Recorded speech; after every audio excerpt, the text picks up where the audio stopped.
Hi అండి. నమస్తే. నేను మీ జయశ్రీ.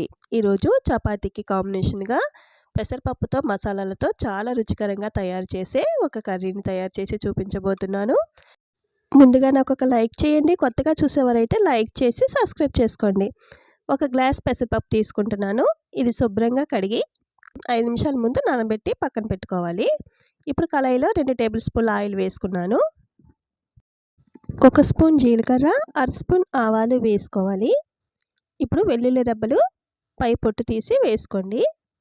2 ఎండుమిర్చి వేసాను. కొంచెం కరివేపాకు వేసి వీటిని వేయించుకోవాలి. ఇవి బాగా వేగిన తర్వాత ఒక 2 చిన్న ఉల్లిపాయలు కట్ చేసి వేసుకోవాలి. ఉల్లిపాయ ముక్కలు మెత్తబడే వరకు మూత పెట్టుకోవాలి. ఇలా మగ్గిన తర్వాత ఇప్పుడు కట్ చేసిన టమోటాలు 3 వేసాను. వీటిని మెత్తగా మగ్గే వరకు మూత పెట్టాలి.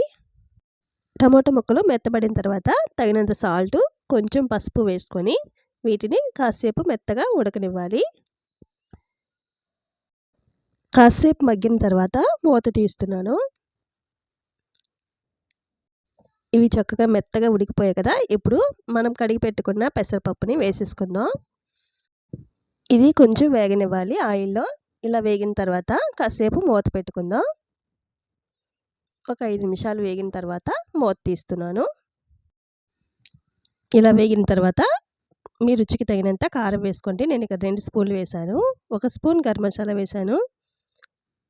ఇది ఇలా వేయించుకొని 1 గ్లాస్ వాటర్ వేసుకోవాలి.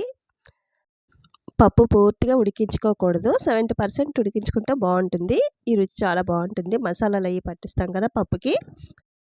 ఇప్పుడు ఈ విధంగా ఉడికిన తర్వాత ఇప్పుడు కొంచెం పులుపు వేసుకుందాం. ఈ మాత్రం పులుపు వేసుకుంటే సరిపోతుంది. మరి ఎక్కువగా వేయాల్సిన అవసరం లేదు. ఇలా వేసిన తర్వాత ఉప్పు, కారం ఒకసారి చెక్ చేసుకొని మూత పెట్టుకోవాలి. నచ్చిందా అండి నేను చేసిన రెసిపీ? నచ్చితే లైక్ చేయండి, సబ్స్క్రైబ్ చేసుకోండి, బెల్ ఐకాన్ ఆన్‌లో ఉంచుకోండి. Thanks for watching.